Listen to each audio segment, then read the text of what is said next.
여러분 안녕하세요. 바탕화면의 기본 아이콘 설정과 정렬 방법에 대해서 알아보겠습니다. 바탕화면에 마우스 우측 버튼 누릅니다. 그러면 보기라고 있죠. 여기서 아이콘 크기를 조절할 수가 있습니다. 큰 아이콘 두시게 되면 아이콘 크기가 커지게 되고요. 보통 아이콘, 작은 아이콘 이런 식으로 설정을 해줄 수가 있죠. 자, 그 다음 아이콘에 있는 이름을 보기 힘드실 경우에는 본인에게 맞는 사이즈를 설정해서 이용을 하시면 좀 더 편리하게 이용을 할 수 있겠습니다. 자, 그 다음 아이콘을 들고 이렇게 움직이시면 원하는 위치에 가져다 놓을 수가 있죠. 이렇게 바탕화면에 아이콘을 많이 꺼내놓고 이용하시는 분들은 아이콘이 흩어져 있으면 보기도 힘들고 찾기도 힘들죠. 이 아이콘들을 정렬하는 방법을 보도록 하겠습니다. 자, 마우스 우측 버튼 다시 누르시고요. 여기서 보기 들어가시게 되면 아이콘 자동 정렬이라고 있죠. 여기를 체크하시게 되면 아이콘들이 깔끔하게 좌측으로 붙어서 정렬이 되게 됩니다.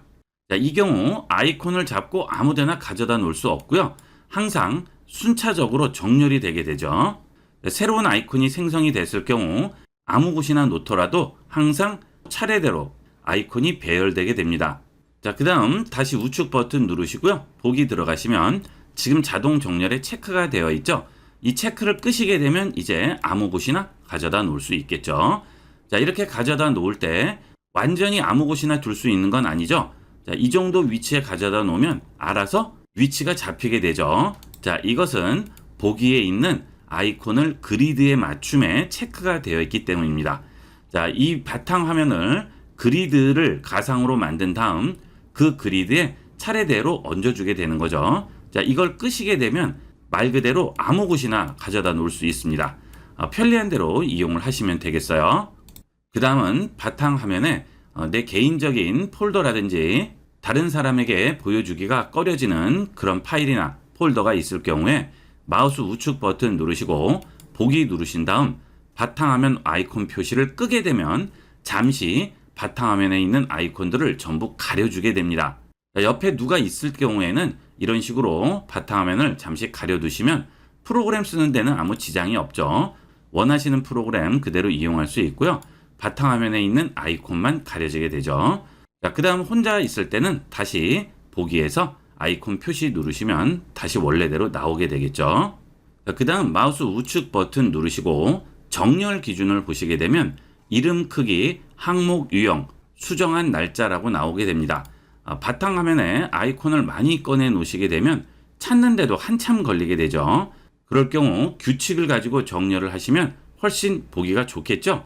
마우스 우측 버튼 정렬 기준에 가셔서 이름으로 정렬을 해주게 되면 이름 순으로 정렬이 되게 됩니다. 자, 그러면 금방 찾을 수가 있겠죠. 자, 그 다음 크기 순으로 정렬할 수도 있고요. 항목 유형 순으로 정렬할 수도 있습니다. 항목 유형 순은 사진이라든지 문서, 음악, 일반 파일 등으로 정렬을 해주게 되는 거죠.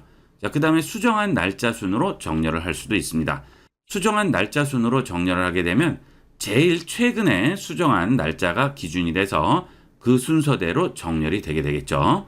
바탕화면에 아이콘들 많이 꺼내놓고 이용하시는데요. 이렇게 좀 더 편리하게 이용을 하시면 파일이나 폴더 찾을 때 좀 더 빠르게 이용할 수가 있겠습니다. 컴퓨터에 앱을 설치하고 삭제하는 방법을 알아보겠습니다. 컴퓨터를 이용을 하시다 보면 필요에 의해서 다양한 앱들을 설치하는 경우가 많죠. 인터넷을 하시다가 파일을 다운로드 받게 되면 그 파일이 어디에 있는지 모르시는 분들이 많습니다. 자, 하단에 있는 작업 표시줄에서 파일 탐색기 누릅니다. 그러면 좌측에 다운로드라고 있죠. 여러분들이 인터넷에서 다운로드 받는 파일들은 무조건 여기 있는 다운로드 폴더에 들어가 있습니다. 여기 보시면 다 들어와 있어요. 자, 그 파일들 중에 설치 파일이 어떤 건지 한눈에 알 수 있습니다. 자, 여기에 방패 표시가 보이죠? 자, 이게 설치 파일이 되겠습니다. 자, 또 아래 내려가 보시면 여기도 방패 모양이 아이콘에 나오죠? 이것도 설치 파일입니다. 그 다음 이런 번개 표시가 나오죠? 이것은 반디집이라는 압축 프로그램을 설치했을 때 압축된 파일들이 이런 아이콘 모양으로 보이게 됩니다. 이런 설치 파일들은 더블 클릭하시면 바로 설치를 할 수가 있죠. 자, 그렇게 설치된 파일들은 윈도우 시작 버튼 누르시고 설정 들어갑니다. 그 다음 좌측에서 앱 버튼 누르시게 되면 설치된 앱이라고 나오죠. 설치된 앱 들어갑니다. 그러면 내 컴퓨터에 설치된 앱들을 전부 확인할 수가 있습니다. 그리고 그 옆에 보시면 용량도 나오게 되죠. 그 다음 설치한 날짜도 나오게 됩니다. 여러분 컴퓨터 저장 공간에 쓰지 않는 앱들이 설치되어 있을 경우 컴퓨터 속도는 물론이고 저장 공간도 많이 차지하게 되겠죠. 쓰지 않는 앱들은 과감히 삭제해 주도록 하시고요. 나중에 필요하면 언제든지 설치를 다시 하면 되겠죠. 용량을 많이 차지하거나 아주 예전에 설치했던 앱인데 사용하지 않는 앱들이 있을 경우 전부 삭제를 해주도록 하세요. 자, 우측에 보시면 점색의 버튼이 있죠. 자, 이걸 누르시게 되면 제거라고 있습니다. 여기 있는 제거 버튼 누르시면 간단하게 제거할 수 있습니다. 그러면 다시 한번 제거하겠냐고 물어보고요. 예 하게 되면 완전히 제거가 되게 되겠죠. 자, 그러면 이제 그 앱은 여기서 더 이상 찾을 수가 없는 거죠. 설치된 앱 들어오셔서 설치한 지 오래됐고 사용하지 않는 앱들 전부 삭제해 주도록 하세요. 컴퓨터를 이용을 하실 때 파일이나 폴더를 압축하는 방법을 알아보겠습니다. 파일이나 폴더를 압축하는 이유는 용량을 줄이는 그런 이유도 있지만 파일을 전송하거나 할 때 여러 개의 파일을 전송할 경우에 파일 개수가 많으면 에러가 날 소지도 많고 여러 개의 파일은 아예 전송이 안 되는 경우도 있습니다. 그래서 압축을 해서 간단하게 하나만 보내는 경우가 많죠. 자, 그래서 압축을 많이 이용하게 되는데요.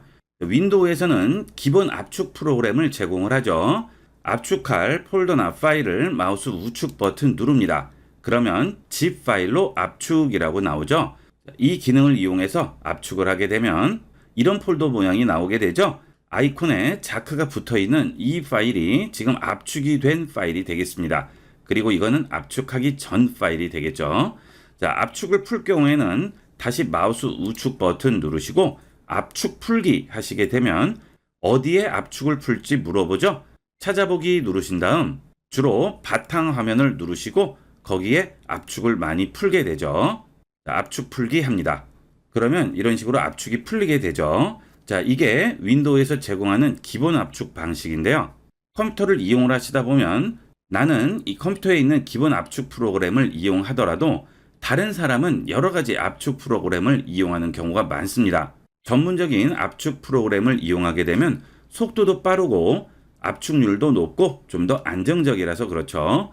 그런데 이렇게 기본 압축 프로그램을 이용하지 않고 다른 압축 프로그램을 이용할 경우 그렇게 해서 압축을 한 파일들은 이런 기본 압축 프로그램으로는 풀 수가 없죠.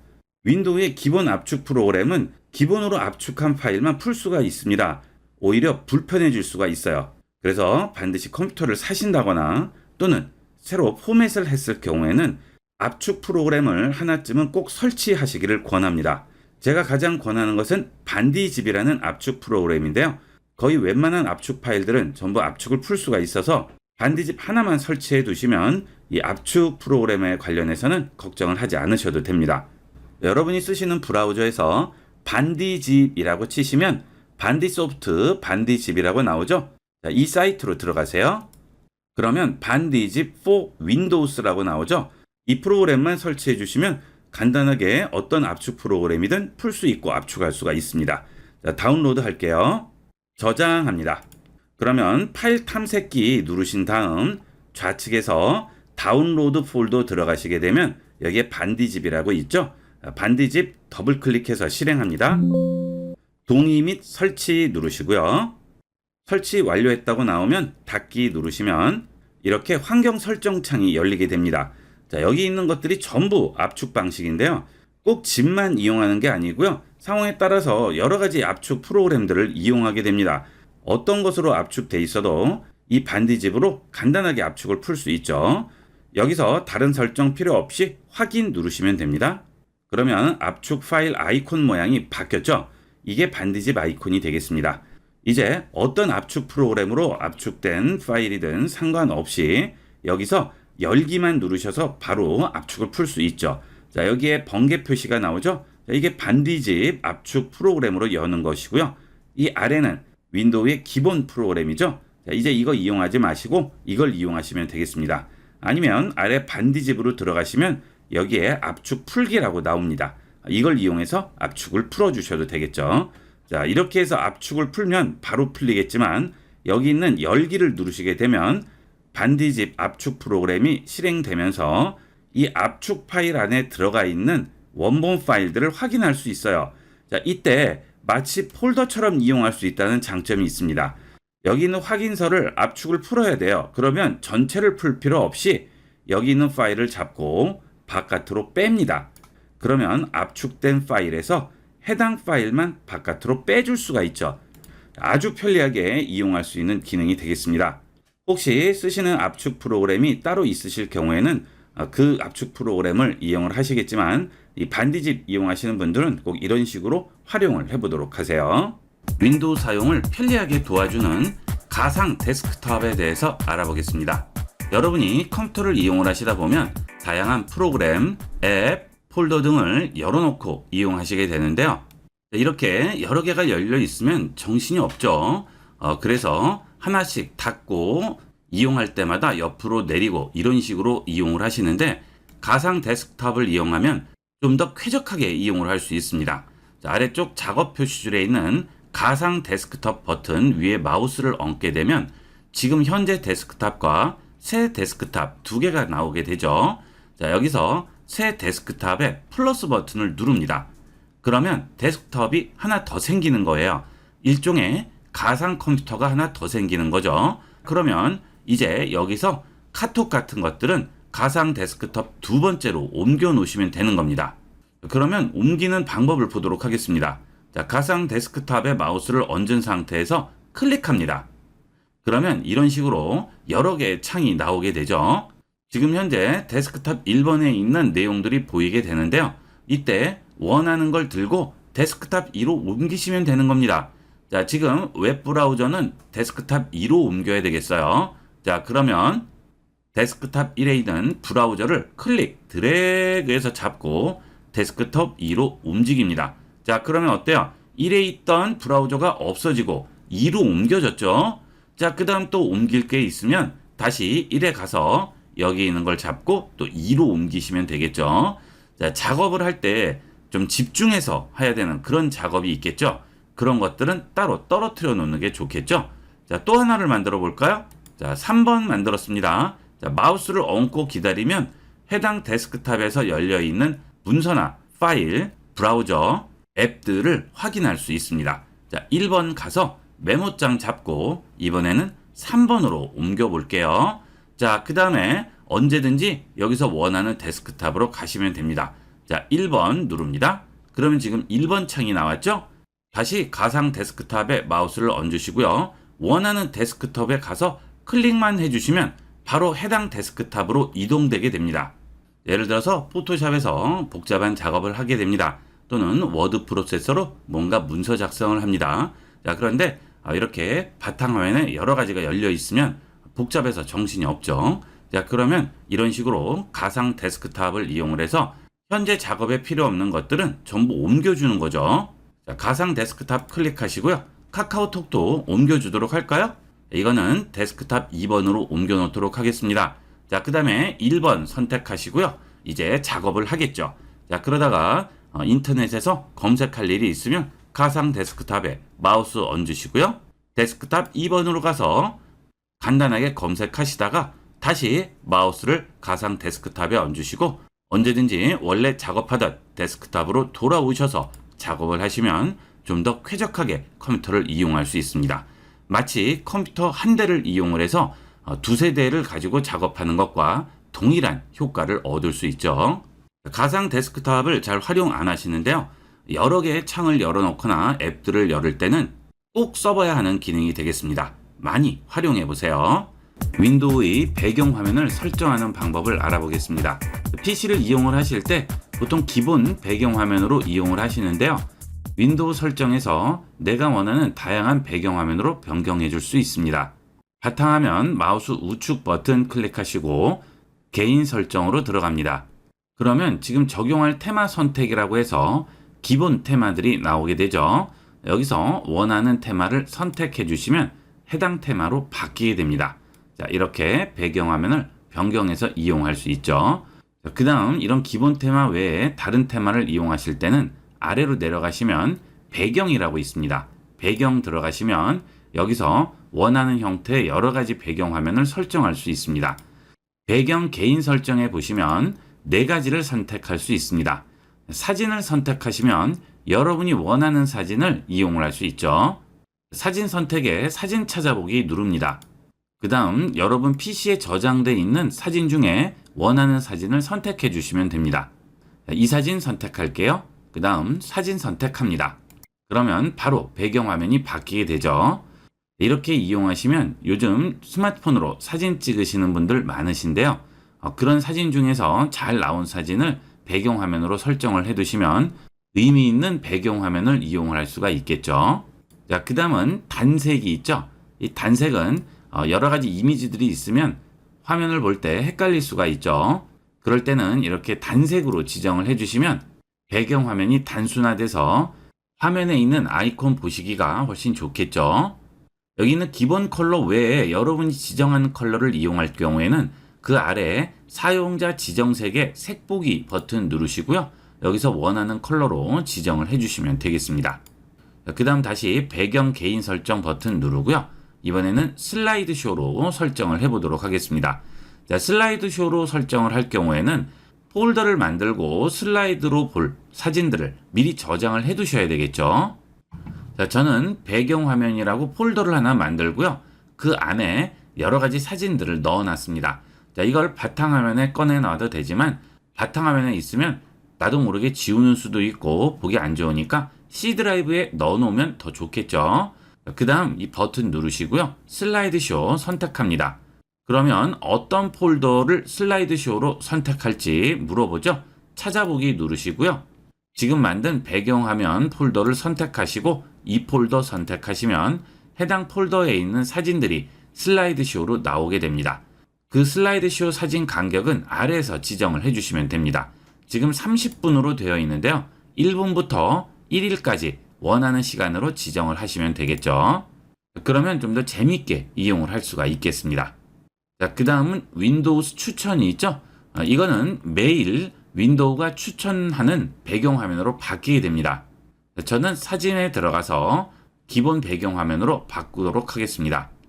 그 다음 다시 뒤로 돌아가서 개인 설정으로 들어갑니다. 자, 그 다음 아래로 내려가시면 테마라고 있죠. 자, 이 윈도우에는 다양한 테마를 무료로 제공하고 있습니다. 그런 테마를 이용하시면 무료로 여러 가지 테마를 활용할 수가 있겠죠. 자, 테마 들어갑니다. 그러면 기본 테마들이 나오게 되는데요. 그 아래에 마이크로소프트에서 더 많은 테마 가져오기, 테마 찾아보기 누릅니다. 그러면 무료로 이용할 수 있는 다양한 테마들을 다운로드 할 수 있습니다. 여기 보시면 여러 가지 이미지들이 많이 있죠. 자, 전부 무료로 이용할 수 있어요. 이런 분위기 있는 테마도 있고요. 여러 가지가 있습니다. 골라서 이용하시면 되겠습니다. PC를 이용하시다 보면 매번 같은 배경화면만 나와서 식상한 경우가 많죠. 가끔은 배경화면을 바꿔서 새로운 기분으로 이용을 해보도록 하세요. 윈도우 작업 표시줄에 있는 검색 기능에 대해서 알아보겠습니다. 컴퓨터를 이용을 하실 때 가장 유용하게 쓰일 수 있고 빈번하게 쓰이는 기능이 검색 기능이죠. 자, 아래 검색창에 클릭을 하시게 되면 검색 윈도우가 나오게 되는데요. 이 검색 윈도우를 이용을 하면 다양한 것들을 검색할 수가 있습니다. 예를 들어 IB96으로 검색을 해보도록 하겠습니다. 그러면 내 컴퓨터에 있는 IB96과 관련된 문서나 파일을 보여주게 되죠. 그리고 그 위에 마우스를 얹으면 내 컴퓨터의 위치 경로도 보여주게 되죠. 자, 그 다음에 그 아래에는 웹에서 검색한 결과를 보여주게 됩니다. 그리고 사진도 검색을 해주고요. 그 다음 웹 검색을 누르시게 되면 웹에서 검색한 여러 가지 결과들을 보여주죠. ibcomputer교육.com, 온라인 강좌, 엑셀, 채널, 교육, 여러 가지 결과를 보여주게 되고요. 우측에서는 IB96과 관련된 영상들을 보여주게 됩니다. 유튜브도 나오고 웹에 올라가 있는 다양한 영상들을 한꺼번에 모아서 보여주게 되죠. 그 다음 상단에 있는 카테고리 분류에서 원하는 카테고리를 선택해 주시면 됩니다. 앱을 누르면 IB96과 관련된 앱을 보여주게 되죠. 그 다음에 문서라든지 설정, 폴더, 사진 이런 식으로 분류해서 따로 모아서 보여주게 됩니다. 그 다음에 검색 윈도우를 열게 되면 우측 상단에 빙 버튼이 나오게 되죠. 요즘 최고의 이슈인 챗 GPT를 이 윈도우에서 무료로 이용을 할 수 있는 빙 버튼이 되겠습니다. 보통 바탕화면에다가 파일들 많이 꺼내놓고 쓰시는 분들도 계시고 다른 드라이브에 저장을 해놓을 경우에도 파일 찾는데 한참 걸리시는데요. 그럴 경우에 이렇게 간단하게 검색해서 찾아줄 수가 있습니다. 그 다음은 인터넷 검색을 하실 때 크롬이나 엣지 또는 네이버 웨일 브라우저를 여시고 인터넷으로 검색들 많이 하시죠. 이렇게 인터넷 검색도 구태여 이런 브라우저를 열 필요 없이 여기 있는 검색창에 클릭하신 다음 인터넷 검색을 여기서 해주시면 되겠습니다. 예를 들어 인터넷으로 검색을 한번 해볼까요? 전기차라고 검색을 한번 해볼게요. 자, 그러면 내 컴퓨터에는 전기차와 관련된 것들이 없기 때문에 전부 웹 검색으로 보여주게 되죠. 뭐 관련주라든지 화재, 보조금 이런 것들을 보여주게 되고요. 우측에 보시면 실제 웹페이지에서 검색한 결과들을 보여주게 되죠. 그러면 웹브라우저로 검색할 필요가 없죠. 이런 식으로 여기서 보시고 이용을 하시면 되겠고요. 자, 그 다음은 빙 버튼이 있죠. 자, 우측 상단에 빙 버튼 눌러봅니다. 그러면 빙이 실행되게 되고요. 대화창이 나오죠. 자, 여기서 원하는 것은 무엇이든지 물어볼 수가 있습니다. 자, 요즘 사회적으로 최고의 이슈가 어떤 건지 한번 물어보도록 하겠습니다. 요즘 사회적으로 최고의 이슈는 뭐야 하고 물어봤습니다. 자, 전송 버튼을 누르면 이 챗 GPT에서 채팅을 이용을 해서 내가 한 질문에 대한 답을 알려주게 되겠죠. 자, 기존에 인터넷에 있는 여러 가지 정보들을 취합해서 이 챗 GPT에서 내가 원하는 정보를 보여주게 됩니다. 자, 답이 나왔는데요. 미중 대립, 기후변화, 디지털화, 저출산 고령화 이런 것들이 요즘 사회적으로 최고의 이슈라고 하네요. 자, 그 다음은 요즘은 글로벌한 시대이기 때문에 외국어가 굉장히 중요해졌죠. 그리고 다양한 번역 앱들이 출시가 돼서 사용되고 있습니다. 번역 기능으로서는 이 챗 GPT를 따라올 만한 게 없죠. 구글이나 네이버 같은 다양한 업체에서 번역 어플을 내놓고 번역 서비스를 제공하고 있지만 챗 GPT가 단연 독보적이라고 볼 수가 있습니다.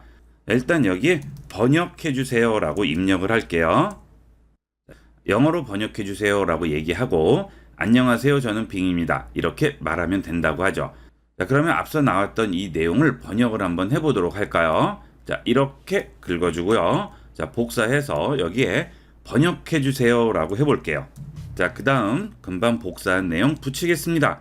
자, 전송하겠습니다. 자, 바로 번역이 돼서 나오죠. 아주 간단하게 번역을 할 수 있고요. 번역의 품질도 현재 출시된 번역 앱이나 번역 서비스 중에서는 거의 최고라고 볼 수가 있습니다. 다양하게 활용을 할 수 있겠어요. 검색 기능을 잘 이용을 안 하시는데요. 윈도우 이용 시에 가장 중요한 편의 기능 중에 하나가 되겠습니다. 많이 활용해 보도록 하세요. 윈도우 PC의 절전 모드에 대해서 알아보겠습니다. 윈도우 시작 버튼 누르시고 설정으로 들어갑니다. 그 다음 좌측에서 시스템을 선택하시고 아래로 내려가시다 보면 전원이라고 있죠. 전원으로 들어갑니다. PC의 절전 모드는 두 가지가 있죠. 모니터의 절전과 시스템 자체의 절전 두 가지가 있는데요. 그 두 가지 절전을 잘 설정을 하시면 컴퓨터의 성능을 극대화시킬 수도 있고 노트북 같은 경우에는 배터리를 최대한 오래 쓸 수가 있습니다. 전원 부분에 보시면 화면 및 절전이라고 있죠. 지금 말씀드리는 내용들은 윈도우 11 기준이고요. 윈도우 10에서도 동일한 메뉴를 찾을 수 있습니다. 다만 위치가 다를 수 있습니다. 그럴 때는 검색 버튼을 누르시고 해당 기능을 직접 입력해서 찾으시면 되겠습니다. 자, 화면 및 절전 들어갑니다. 그러면 전원 사용 시 다음 시간이 경과하면 화면 끄기죠. 5분이 지나게 되면 절전 모드로 들어가게 됩니다. 이 경우는 화면이 절전으로 들어가는 거죠. 시스템과는 별도가 되겠습니다. 그 아래가 시스템이 되겠습니다. 15분이 지나면 컴퓨터가 절전 모드로 들어가게 되겠죠. 지금 이 상태는 5분이 지나면 모니터가 절전 모드로 들어가게 되고요. 그로부터 10분 후에는 컴퓨터가 절전 모드로 들어가게 되겠죠. 모니터의 절전의 경우에는 이렇게 윈도우에서 절전을 잡아줄 수도 있고요. 모니터에는 설정 버튼이 있죠. 그 설정 버튼을 눌러서 모니터 자체적으로 절전을 해줄 수도 있습니다. 보통 일반적으로 PC에서 절전을 이용하게 되죠. 일반적으로 모니터에서 절전 설정을 해주게 되면 불편한 점이 있을 수 있기 때문에 주로 윈도우에서 모니터 절전을 설정하게 됩니다. 자, 그 다음 그 아래에 보시면 전원 모드라고 있죠. 이 전원 모드는 세 가지가 기본으로 잡혀 있는데요. 최고 성능은 절전과 상관없이 PC의 성능을 최대한 이용하는 게 목적이고요. 균형 잡힌 설정은 작업을 하는 중에는 최고의 성능을 이용을 하다가 하지 않을 경우에는 절전 모드로 들어가게 되는 거죠. 그때 상황에 맞춰서 윈도우에서 자동으로 설정하는 방법이 되겠습니다. 자, 그 다음 최고의 전원 효율성의 경우는 주로 노트북에 많이 쓰이게 되죠. 데스크탑 컴퓨터의 경우에는 전원 효율성으로 지정할 필요가 없죠. 상시 전원이 공급되고 있기 때문에 의미가 별로 없고요. 노트북 같은 경우에는 전원이 연결되어 있지 않을 때 배터리 소모를 최대한 줄여서 오래 쓸 필요가 있기 때문에 이 전원 효율성을 이용하게 됩니다. 노트북을 이용을 하실 때 전원이 공급되고 있을 경우는 균형 잡힌으로 주면 되겠고요. 배터리로만 이용할 경우에는 전원 효율성으로 이용하시면 되겠습니다. PC의 경우도 균형 잡힌으로 이용을 하시다가 시스템을 많이 이용하게 되는 그런 작업을 할 경우에는 최고 성능으로 바꿔주시면 되겠습니다. 그 다음은 영상을 보시거나 음악을 들을 때 절전 모드로 들어가서 화면이 꺼져버리면 불편하죠. 그럴 경우에는 화면 끄기를 누르시고 제일 아래 내려가시면 안함이라고 있죠. 자, 이걸 선택해 주시면 화면이 절전되지 않습니다. 중간중간 화면 꺼지는 게 싫으실 경우에는 안함으로 두고 이용하시면 되겠습니다. 자, 이게 기본적인 절전이고요. 자, 그 다음 윈도우 시작 버튼을 누르면 여기에도 절전이 나오죠. 전원 버튼 누르시면 절전이라고 있죠. PC를 사용하시다가 잠시 자리를 비우시거나 다른 일을 하기 위해서 PC를 끄지 않고 그대로 놔두시는 분들 많으신데요. 사용하지 않을 경우는 절전을 이용을 하시게 되면 모니터와 PC가 모두 절전 모드로 들어가서 전원을 소비하지가 않겠죠. 요즘같이 에너지 비용이 올라갔을 경우에는 사용하지 않을 경우에는 항상 절전으로 두고 이용하시면 되겠고요. 절전 모드로 들어갔을 때 언제든지 마우스를 움직이거나 키보드를 터치하시게 되면 바로 원래 상태로 돌아오게 됩니다. 그 다음 여러분들이 쓰시는 모니터는 전부 수명이 있죠.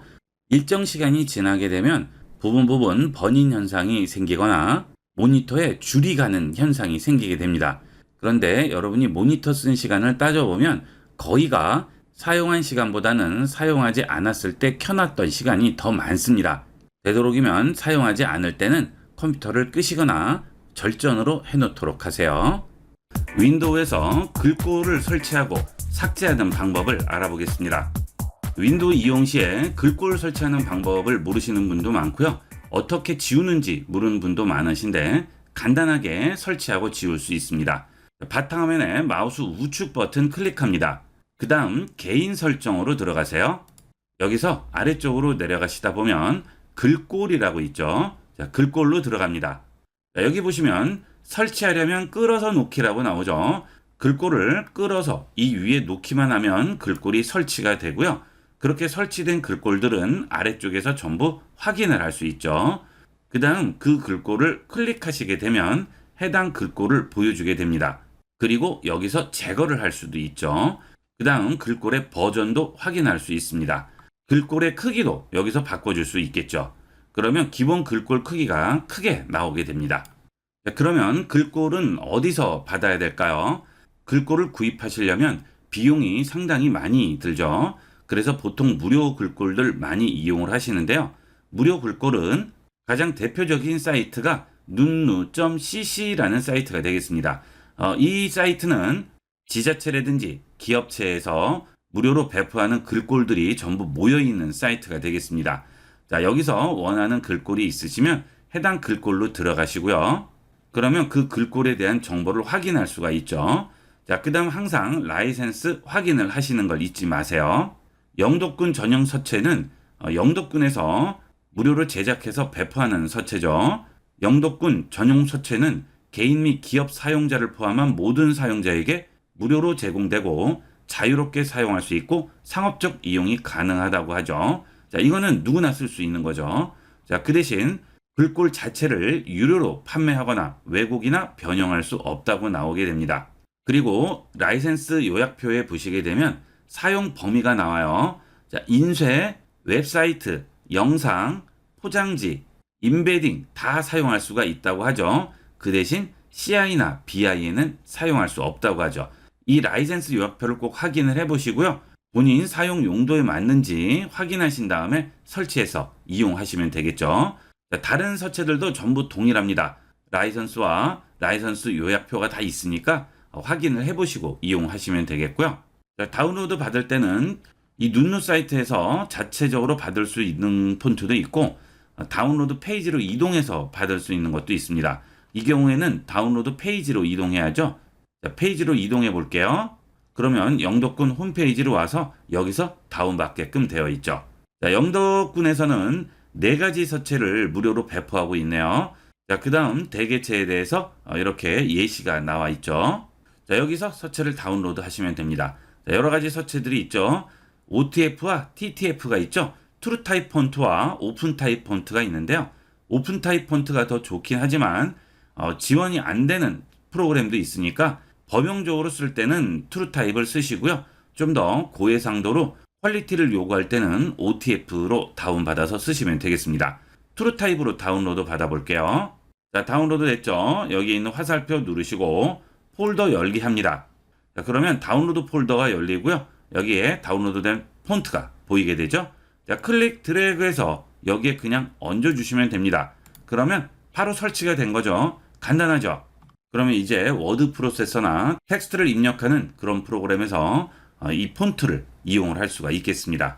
자, 메모장 열어봤는데요. 여기서 안녕하세요 썼죠. 그 다음에 편집 들어가시면 글꼴이라고 있죠. 글꼴 가보시면 지금 우리가 설치한 글꼴을 찾을 수 있을 겁니다. 글꼴 목록 눌러보시면 여기에 영덕 스노우크랩이라고 나오죠. 네, 이렇게 이용을 할 수가 있습니다. 그러면 해당 서체로 바뀌게 되죠. 이런 식으로 간단하게 서체를 다운로드해서 설치하고 이용할 수 있습니다. 문서의 질을 결정할 때 이 서체도 굉장히 중요하죠. 많이 활용해 보세요. 윈도우에서 폴더를 사용하는 방법과 활용 방법을 알아보겠습니다. 새로운 폴더를 만드는 방법부터 알아보도록 하겠습니다. 자, 바탕화면에서 마우스 우측 버튼 누릅니다. 그러면 새로 만들기가 있고요. 여기서 폴더를 생성을 할 수가 있죠. 그러면 새로운 폴더가 생성되고요. 그 폴더 명은 폴더를 생성한 순서대로 새로운 폴더 3, 새로운 폴더 4, 새로운 폴더 5 이런 식으로 폴더명이 생성이 되게 됩니다. 이때 폴더명을 바꿀 경우 해당 폴더를 클릭하시고 한 번 더 클릭을 하시면 이렇게 반전이 되면서 폴더명을 바꿔줄 수가 있죠. 자, 그런데 매번 2번씩 클릭을 하다 보면 클릭하는 간격이 짧게 되면 아예 폴더가 열려버리게 되죠. 이때 단축키를 이용하면 간편하게 폴더명을 바꿀 수 있습니다. 폴더를 선택한 후에 키보드에 F2 키를 누릅니다. 그러면 바로 반전이 돼서 폴더명을 바꿔줄 수가 있습니다. 그 다음은 여러분들이 컴퓨터를 이용을 하시다 보면 문서 파일도 만들게 되고 사진도 저장하게 되고 다양한 파일들이 저장이 되게 됩니다. 이 경우에 폴더 모양만 보고 바로 알 수 있도록 폴더 모양을 변경을 할 수가 있습니다. 해당 폴더 마우스 우측 버튼 클릭하고요. 속성으로 들어갑니다. 그 다음 상단 탭에서 사용자 지정 탭을 누릅니다. 그러면 아래쪽에 폴더 아이콘 변경 메뉴가 있죠. 아이콘 변경 버튼 누릅니다. 그러면 여러분 폴더의 모양을 원하는 모양으로 바꿔줄 수가 있습니다.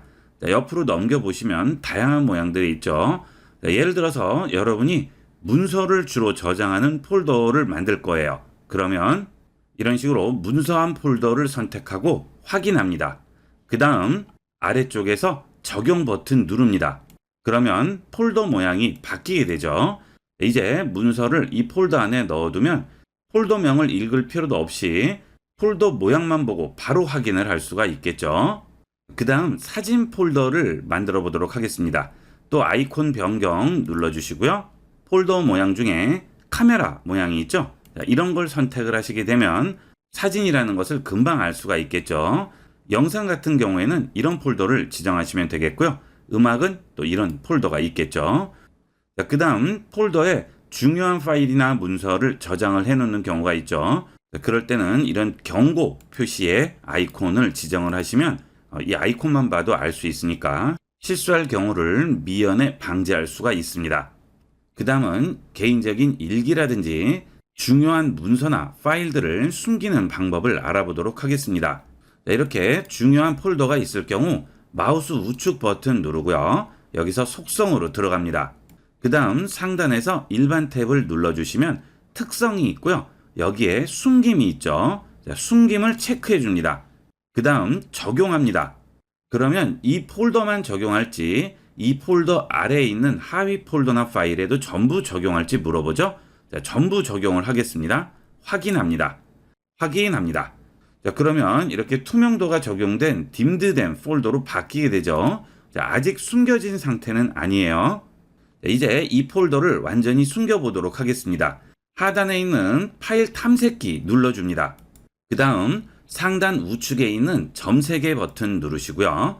여기서 옵션으로 들어갑니다. 그러면 일반 보기 검색 탭이 나오게 되는데요.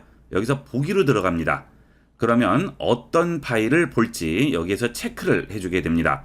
자, 아래쪽으로 내려가시게 되면 숨긴 파일, 폴더 또는 드라이브 표시 안함이라고 있죠. 자, 여기를 체크하세요. 미리 체크가 돼 있는 분도 있을 거예요. 그러면 저같이 딤드돼 있지 않고 바로 사라지게 됩니다. 자, 이 부분을 체크하신 다음 적용하시고요. 확인합니다.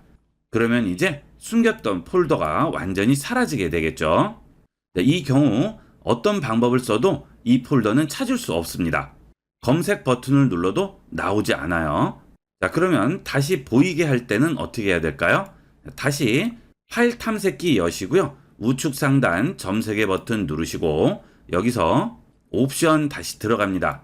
그리고 보기 들어가셔서 아래쪽에서 숨긴 파일, 폴더 및 드라이브 표시에 체크하시고 적용하시게 되면 다시 보이게 되겠죠. 자, 다시 나왔죠. 이런 식으로 파일을 숨기고 다시 보이게 할 수 있습니다.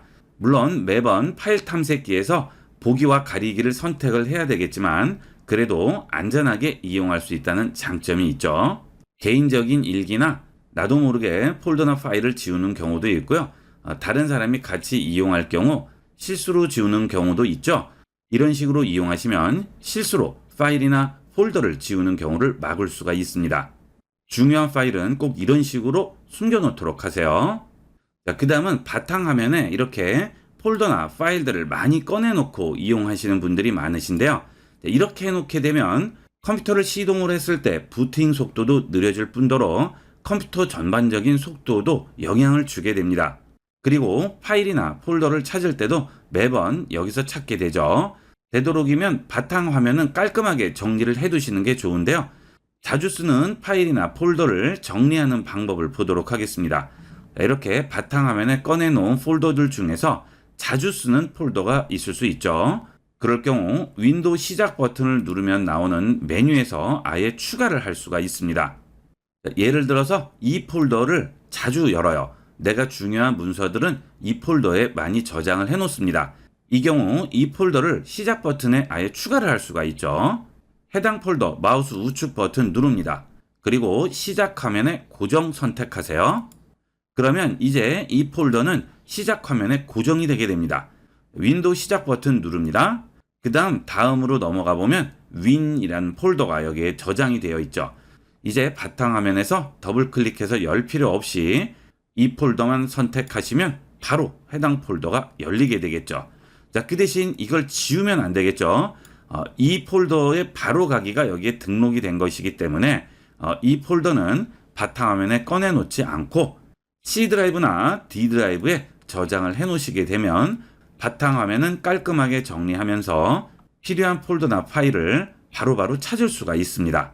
그 다음 바탕화면에 있는 폴더나 파일들을 폴더 하나에 넣어서 똑같이 정리할 수가 있겠죠. 자, 폴더를 하나 생성을 하신 다음에 여기에 바탕화면이라고 쓰겠습니다. 그 다음 바탕화면에 있는 폴더들, 파일들을 모두 선택해서 바탕화면 폴더에 넣습니다. 그 다음 이 바탕화면 폴더 마우스 우측 버튼 클릭하시고 시작 화면에 고정합니다. 그 다음 이 바탕화면 폴더를 C 드라이브 안에다 넣어 둘게요. 파일 탐색기 여신 다음에 지금 만든 바탕화면 폴더를 C 드라이브에다가 복사하겠습니다.